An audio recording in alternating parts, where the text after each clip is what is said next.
Assalamualaikum warahmatullahi wabarakatuh. Salam Rahayu.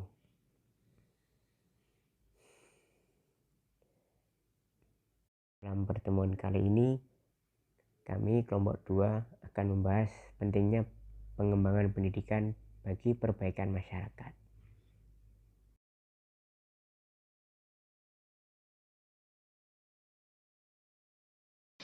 Yang pertama ada teori sumber daya manusia menurut Theodore W. Schultz.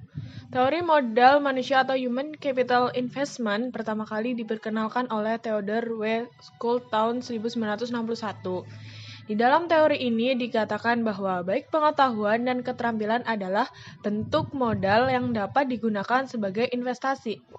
Studi yang dia lakukan untuk mencetuskan teori ini adalah kondisi di negara-negara barat di mana output nasional merupakan akibat investasi dari modal manusia. Menurutnya, pendidikan, pelatihan, dan kesehatan merupakan bentuk investasi untuk membuka kesempatan dan pilihan yang seharusnya tersedia bagi banyak individu. Dalam prosesnya, Schultz membandingkan perolehan pengetahuan dan keterampilan untuk memperoleh alat-alat produksi. Nah, pada zamannya, para ekonom kurang memiliki kepercayaan untuk melakukan investasi dalam bentuk manusia dan dianggap tidak menguntungkan. Pekerja tidak lagi tergantung pada belas kasihan orang lain, melainkan mereka dapat meningkatkan produktivitas mereka sendiri dan pendapatannya. Dengan kenaikan produktivitas pekerja, maka otomatis akan terjadi kenaikan kemampuan alat-alat produksi. Nah, di negara berkembang, mayoritas investasi dilakukan pada sektor yang berhubungan dengan ekonomi secara langsung. Bentuk investasi yang umum adalah untuk memenuhi kebutuhan dasar yang mana memiliki sifat jangka pendek. Namun, menurut Schultz, langkah tersebut kurang sesuai. Modal berupa manusia perlu dilakukan dengan mengaitkan pendidikan dengan hal tersebut merupakan investasi yang akan mendatangkan benefit jangka panjang. Modal berupa manusia akan mendatangkan benefit jangka panjang ini akan berimplikasi pada banyak sektor, terutama pada sektor ekonomi. Feedback yang akan diperoleh berupa benefit memiliki nilai yang lebih besar dari biaya yang dikeluarkan untuk pembangunan pendidikan. Ada 7 asumsi dasar dalam teori Schultz adalah yang pertama itu, modal manusia merupakan investasi masa depan. Investasi dalam bentuk manusia merupakan bentuk investasi yang lebih fleksibel dalam menghadapi berbagai kemungkinan di masa depan yang tidak pasti. Investasi tersebut dipandang sebagai langkah yang paling aman dan prospektif. Yang kedua, mengarah pada keterampilan kerja yang lebih baik. Nah, keterampilan kerja yang baik tentu akan menguntungkan secara ekonomi. Peningkatan produktivitas pegawai akan membuat perusahaan menjadi semakin berkembang. Yang ketiga itu, lembaga pendidikan memainkan peran sentral dalam pengembangan sumber daya manusia. Nah, materi pembelajaran yang disampaikan di bangku pendidikan berperan sangat penting dalam menghasilkan manusia-manusia terdidik. Materi yang relevan dengan kondisi pasar kerja lebih menguntungkan karena akan mempermudah proses adaptasi dari bangku pendidikan menuju pasar kerja.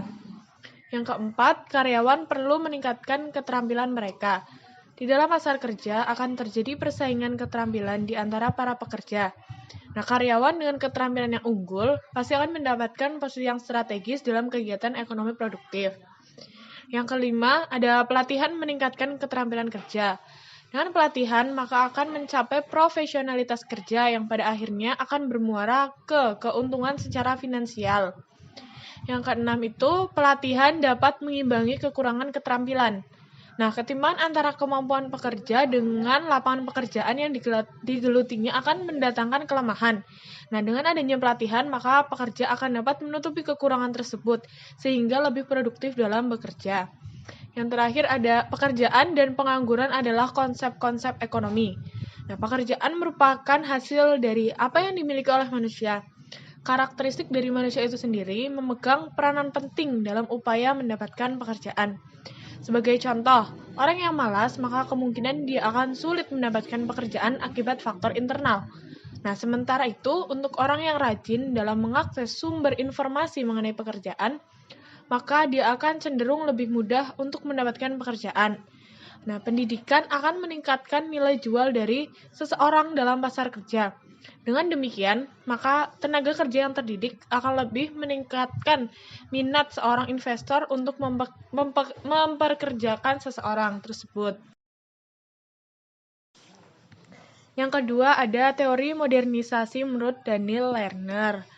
Daniel Lerner menganalisis hubungan antara tingkat melek huruf dengan penggunaan media massa yang kemudian akan meningkatkan partisipasi politik dalam masyarakat. Nah, orang menyebutnya dengan teori modernisasi Lerner. Nah, bila ditelaah lebih jauh, teori modernisasi Lerner sesungguhnya didasarkan pada apa yang kemudian populer dengan sebutan model behavioristik. Nah, psikologi behaviorisme berasumsi bahwa sumber keterbelakangan di negara-negara berkembang adalah karena kelemahan bangsa itu sendiri yang dianggap tidak memiliki kapasitas untuk maju dan berkembang karena keterbatasan pengetahuan. Nah, Lerner mengemukakan bahwa modernisasi suatu bangsa dimulai dari terjadinya urbanisasi. Seterusnya, urbanisasi akan meningkatkan melek huruf, lalu meningkatkan penggunaan media, dan meningkatkan partisipasi politik masyarakat yang tercermin dalam partisipasi pemilu. Nah, secara garis besar, menurut Lerner, agar masyarakat itu bisa berubah menjadi modern, mereka harus memiliki mobilitas, baik dalam arti fisik atau psikis. Nah, mobilitas fisik diartikan kebergerakan anggota masyarakat, termasuk dalam artian ini perpindahan dari desa ke kota atau urbanisasi tadi. Nah, mobilitas psikis yaitu bergeraknya seseorang dalam arti kejiwaan. Mobilitas akan mengubah kehidupan baik individu maupun masyarakat. Ada beberapa asumsi modernisasi Lerner. Yang pertama itu, modernisasi merupakan proses komunikasi. Nah, ada beberapa unsur tertentu dari budaya nasional atau lokal yang merupakan penghambat itu harus dihapus agar menuju ke masyarakat modern. Yang selanjutnya ada transisi dari masyarakat tradisional ke masyarakat modern berkaitan dengan tingkat perubahan sejumlah karakter individual yang berhubungan dengan modernisasi. Yang ketiga, media massa memiliki keampuhan membina empati karena menjadi pengganda mobilitas individual dan masyarakat. Yang keempat yaitu empati ditekankan bersama dengan rasionalitas yang harus ditingkatkan. Nah, rasionalitas juga menyangkut kecenderungan untuk memandang masa depan dan prospek pribadi dalam arti suatu hasil pencapaian daripada sesuatu yang sekedar diwarisi. Yang terakhir itu, kepribadian yang modern ditandai oleh suatu nilai-nilai psikososial yang kompleks, yaitu terdapat penekanan pada suatu kesiapan untuk pengalaman-pengalaman baru dan keterbukaan terhadap inovasi. Namun, sekitar kurang lebih 20 tahun kemudian, Lerner memperbaiki beberapa hal dari teori modernisasi yang ia kemukakan sebelumnya, yaitu ada urbanisasi tidak lagi sebagai langkah pertama. Nah, sebagai gantinya, yang menjadi langkah pertama adalah melek huruf dan pengenalan media, lalu bergerak menuju ke partisipasi. Nah, yang kedua itu indikator partisipasi politik bukan lagi hanya pemberian suara di pemilu, tetapi sedang dicarikan indikator lain yang bersifat psikologis semacam empati. Nah, kelebihan dari teori ini adanya semangat untuk berinovasi, adanya kemauan untuk menjadi agen perubahan. Hal ini didasarkan dari syarat modernisasi yang mengharuskan untuk adanya perpindahan atau mobilitas sehingga terjadi pergerakan pengetahuan dan keinginan. Sedangkan kekurangan dari model ini adalah adanya salah perhitungan dari Lerner yang menyatakan bahwa arus urbanisasi bisa menghasilkan peningkatan baca tulis di kalangan anggota masyarakat. Namun, di negara-negara berkembang, arus urbanisasi itu justru memicu timbulnya kawasan-kawasan baru yang kumuh, yang terletak di pinggiran kota, dan juga mereka itu tidak ada peningkatan konsumsi media, apalagi itu berpartisipasi dalam kegiatan politik. Contohnya saja itu kawasan-kawasan di pinggiran kota Jakarta yang banyak diisi oleh masyarakat yang melakukan urbanisasi dari desa mereka. Selanjutnya yaitu teori struktural fungsional menurut Talcott Parsons. Pokok-pokok pikiran Talcott Parsons dikenal dengan teori fungsionalisme struktural. Pendekatan ini memandang masyarakat sebagai suatu sistem yang terintegrasi secara fungsional ke dalam suatu bentuk equilibrium. Pendekatan fungsionalisme struktural ini timbul lewat cara pandang yang menyamakan masyarakat dengan organisme biologis. Pandangan ini merupakan pengaruh dari pandangan Herbert Spencer dan Auguste Comte yang dijelaskan bahwa adanya saling ketergantungan dan keterkaitan antara satu organ tubuh dengan organ tubuh kita yang lain. Dan ini dianggap sama dengan kondisi masyarakat. Berikut ini penjelasan mengenai penyamaan antara dua hal tersebut, yaitu organisme biologis dan masyarakat menurut pandangan ini, dalam Ahmad Rizky Taruma. Pertama, masyarakat itu tumbuh dan berkembang dari masyarakat yang sederhana menuju masyarakat yang kompleks. 2. Pertumbuhan dan perkembangan masyarakat berjalan secara perlahan atau evolusioner. 3. Walaupun institusi sosial bertambah banyak, hubungan antara satu dengan yang lainnya tetap dipertahankan karena semua institusi itu berkembang dari institusi yang sama. 4. Sama seperti organisme biologi, bagian-bagian dalam organisme sosial ini memiliki sistem sendiri atau subsistem yang dalam beberapa hal tertentu dia berdiri sendiri. Keempat poin inilah yang diasumsikan sebagai latar belakang munculnya fungsionalisme struktural yang sangat berpengaruh dalam sosiologi Amerika dan tentunya juga sangat mempengaruhi pemikiran-pemikiran Talcott Parsons. Selanjutnya, asumsi-asumsi tersebut dikembangkan lagi oleh Parsons menjadi sebagai berikut. Yang pertama, masyarakat haruslah dilihat sebagai suatu sistem dari bagian-bagian yang saling berhubungan satu sama lain. Kedua, dengan demikian, hubungan pengaruh-mempengaruhi di antara bagian-bagian tersebut bersifat timbal balik. Ketiga, sekalipun integrasi sosial tidak pernah dapat dicapai dengan sempurna, namun secara fundamental sistem sosial selalu cenderung bergerak ke arah equilibrium yang bersifat dinamis. Keempat, sistem sosial senantiasa berproses ke arah integrasi sekalipun terjadi ketegangan, disfungsi, dan penyimpangan. Kelima, perubahan-perubahan dalam sistem sosial terjadi secara gradual melalui penyesuaian dan tidak terjadi secara revolusioner. Keenam, faktor paling penting yang memiliki integrasi suatu sistem sosial adalah konsensus atau mufakat di antara para anggota masyarakat mengenai nilai-nilai kemasyarakatan tertentu. Parsons menambahkan kreativitas tertentu dalam kepribadian bahwa kepribadian tidak semata-mata hasil internalisasi kultur.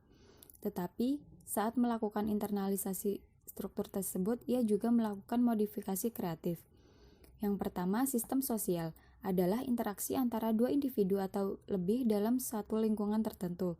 Tapi, interaksi itu tidak terbatas antara individu-individu saja, melainkan juga mencakup interaksi antara kelompok dengan kelompok, instansi dengan instansi, dan organisasi-organisasi. Sistem sosial selalu terarah pada equilibrium atau keseimbangan dan terbentuknya equilibrium itu bukanlah secara kebetulan, melainkan atas konsensus, penilaian umum masyarakat. Hal yang paling penting dalam penilaian itu adalah norma-norma sosial yang kemudian membentuk struktur sosial. Proses sosialisasi tak hanya mengajarkan seseorang untuk bertindak, tetapi juga mempelajari norma dan nilai dalam masyarakat. Sosialisasi merupakan sebuah proses yang konservatif. Disposisi kebutuhan sebagian besar dibentuk masyarakat mengikuti anak-anak pada sistem sosial. Dan sosialisasi itu menyediakan alat untuk memenuhi keterpuasan disposisi kebutuhan tersebut. Dengan demikian, jelaslah bahwa sosialisasi dan kontrol sosial merupakan mekanisme utama yang memungkinkan sistem sosial mempertahankan keseimbangannya. Individualitas dan penyimpangan diakomodasi, tapi bentuk-bentuk yang ekstrim harus ditangani dengan mekanisme penyeimbangan ulang. Semakin jelas juga bahwa Parsons melihat sistem sebagai sebuah kesatuan daripada aktor di dalam sistem. Maksudnya, sistemlah yang mengatur individu dan bukan sebaliknya. Yang kedua, sistem budaya atau kultural. Yang ada di dalam sistem ini adalah unit analisis kepercayaan agama, bahasa, dan lain-lain. Sistem kultural merupakan kekuatan utama yang mengikat berbagai unsur dunia sosial. Kultur adalah kekuatan yang mengikuti sistem tindakan, menengahi interaksi antar aktor, mengintegrasikan kepribadian, dan menyatukan sistem sosial. Kultur memiliki kapasitas khusus untuk menjadi komponen sistem yang lain. Kultur adalah sistem simbol yang terpola yang menjadi sasaran orientasi pada aktor dalam rangka menginternalisasikan aspek-aspek kepribadian dan pola-pola yang sudah terlembagakan dalam sistem sosial. Kultur bersifat objektif dan simbolik. Oleh karena itu, kultur mudah ditukarkan atau dipindahkan dari satu sistem sosial ke sistem sosial yang lain melalui penyebaran atau difusi, atau dari satu kepribadian ke kepribadian yang lain melalui proses belajar dan sosialisasi. Sifat simbolisme kultur menempatkan kultur pada posisi mengendalikan sistem tindakan yang lain. Parsons yang mengembangkan konsep-konsep imperatif fungsional yang bertujuan agar sistem bisa bertahan. Imperatif-imperatif tersebut biasa dikenal dengan AGIL yang merupakan singkatan dari Adaptation, Goal Attainment, Integration, dan Latency. Nah, kita akan membahas keempat hal tersebut. Yang pertama, adaptation. Ini merupakan kemampuan masyarakat untuk berinteraksi dengan lingkungan yang ada dan alam sekitarnya. Hal ini mencakup segala hal seperti mengumpulkan sumber-sumber kehidupan dan komoditas dan redistribusi sosial. Kedua, goal attainment. Imperatif kedua ini merupakan kecakapan untuk mengatur dan menyusun tujuan-tujuan masa depan dan membuat keputusan yang sesuai dengan tujuan tersebut. Pemecahan permasalahan politik dan sasaran sosial adalah bagian dari kebutuhan ini.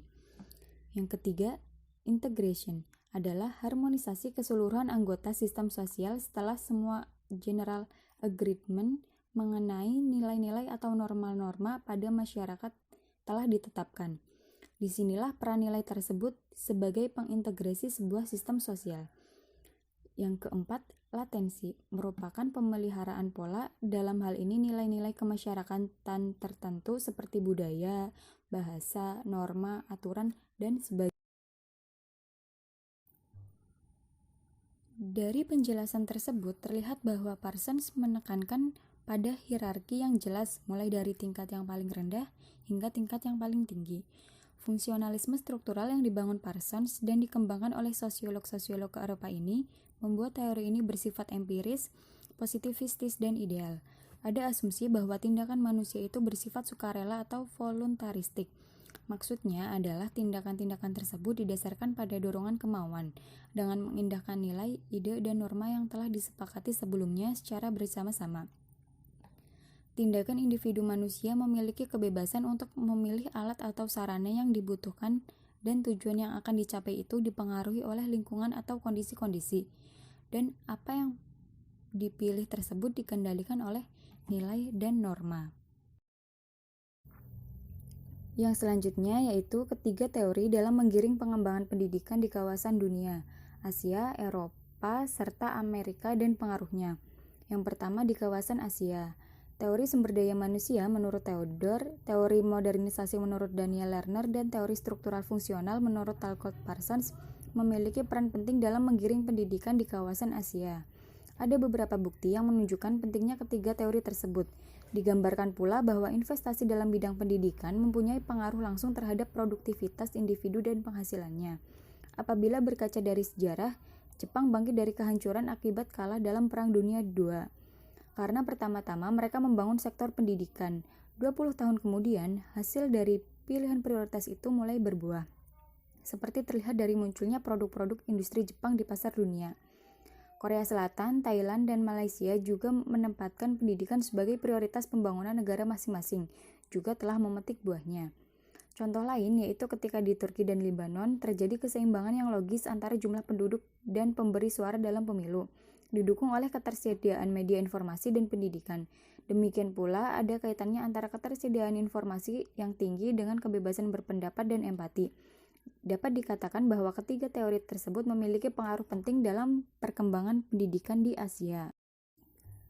Yang kedua, di kawasan Eropa. Tidak hanya di kawasan Asia saja ketiga teori tersebut dalam menggiring pengembangan pendidikan, tetapi ketiga teori tersebut juga berpengaruh ke kawasan Eropa.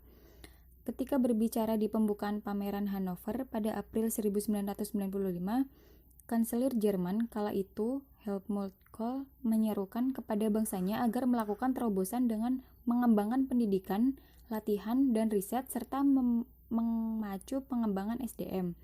Dampak pengembangan modal manusia yang dinyatakan dalam pengeluaran pendidikan dan kesehatan berpengaruh secara positif dan signifikan terhadap pertumbuhan produktivitas tenaga kerja di Uni Eropa. Menurut teori modernisasi, negara yang belum maju dan masih tradisional belum bisa lepas dari nilai-nilai tradisionalnya, sehingga tidak menopang pembangunan. Sebagai contoh, negara Asia dan Afrika yang semula jajahan negara Eropa dan Amerika. Amerika merasa khawatir dengan pengaruh sosialis Rusia yang dahulu bernama Soviet, yang cenderung direspon negara-negara yang baru berkembang. Hal ini menunjukkan bahwa dari ketiga teori tersebut dapat berpengaruh terhadap perkembangan pendidikan di kawasan Eropa. Yang ketiga, di kawasan Amerika, tingkat pengeluaran biaya pendidikan merupakan indikator upaya keuangan negara untuk investasi dari sumber daya manusia atau human capital dalam menunjukkan skala prioritas di antara sektor-sektor dalam pengalokasikan keuangan negara. Sekolah atau perguruan tinggi sebagai lembaga pendidikan merupakan pengawal utama kebudayaan, harus menanamkan nilai-nilai luhur melalui pengajaran di kelas dan juga praktik keteladanan penyelenggara pendidikan di sekolah. Praktik keteladanan perilaku oleh semua pemangku praktik pendidikan termasuk juga guru dalam menerapkan nilai kejujuran, sportivitas, transparansi termasuk dalam pengelolaan dana pendidikan harus diutamakan. Nah, dari ketiga teori tersebut, dalam kaitannya dalam menggiring pendidikan di kawasan Asia, Eropa, dan Amerika memiliki dampak yang besar dalam pendidikan. Seperti yang dikatakan dalam teori sumber daya manusia bahwa investasi dalam bidang pendidikan mempunyai pengaruh langsung terhadap produktivitas individu dan penghasilannya. Sehingga pendidikan merupakan salah satu faktor yang dapat mengubah banyak hal di berbagai bidang, seperti bidang ekonomi, bidang politik, serta bidang sosial. Berikutnya adalah peristiwa yang berkaitan dengan ketiga asumsi teori tersebut. Yang saya pahami salah satunya mengenai wacana revolusi industri, di mana revolusi industri adalah perubahan besar terhadap cara manusia dalam mengolah sumber daya dan memproduksi barang. Terkenal pada fenomena yang terjadi antara abad 17-18 untuk yang pertama hingga sekarang.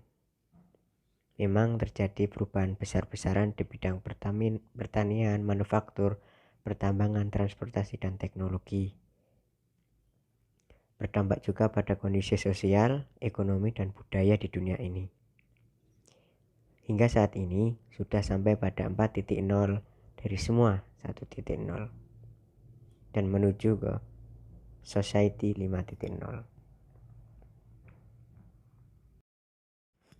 Perkembangan revolusi industri awal berkiblat pada alat produksi semata dan sekarang mulai bergeser kepada peran pekerja.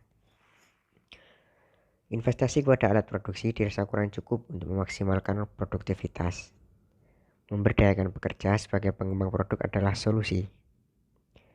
Bahwa dengan mengembangkan sumber daya manusia dapat menciptakan produktivitas yang baru, tatanan sosial baru, akan menuju equilibrium atau keseimbangan, dan proses modifikasi kreatif para sumber daya manusia akan lebih berkembang. Yang terakhir adalah Kampus Merdeka. Dalam Kampus Merdeka menerapkan bahwa pemberian hak belajar 3 semester di luar program studi yang diambil. Tujuannya yaitu untuk meningkatkan mutu kualitas lulusan. Kampus Merdeka ini memberikan kesempatan bagi mahasiswa untuk menambah ilmu dan mengembangkan minat pada dirinya sendiri. Program Kampus Merdeka ini sudah banyak diterapkan di universitas. Selanjutnya adalah pembelajaran online. Hingga saat ini sudah bisa diterapkan di semua lembaga sekolah hingga universitas. Hal ini dikarenakan adanya pandemi COVID-19 yang belum juga mereda. Pembelajaran online membutuhkan beberapa media pembelajaran seperti komputer dan jaringan internet. Jika kita berkaca kepada teori struktural fungsional yang dikembangkan oleh Talcott Parsons, dikemukakan bahwa konsep agile, adaptation, goal attainment, integration, and latency, maka pembelajaran online selaras dengan hal tersebut karena membentuk struktur yang baik tanpa melupakan fungsional bagian lembaga. Salah satu solusinya yaitu dengan mengadakan sosialisasi mengenai pembelajaran online secara merata ke semua pelosok daerah serta mengenai media pembelajaran yang digunakan ketika pembelajaran online. Hal ini dilakukan untuk membantu berjalannya pembelajaran online agar berjalan maksimal. Gimana teman-teman? Apakah materinya bisa dipahami? Semoga iya. Kesimpulan dari materi ini adalah ketika teori ini dalam kaitannya menggiring pendidikan di kawasan Asia, Eropa maupun Amerika punya dampak besar di dalam pendidikan. Seperti yang dikatakan dalam teori sumber daya manusia tadi, bahwa investasi dalam bidang pendidikan mempunyai pengaruh langsung terhadap produktivitas individu dan penghasilannya.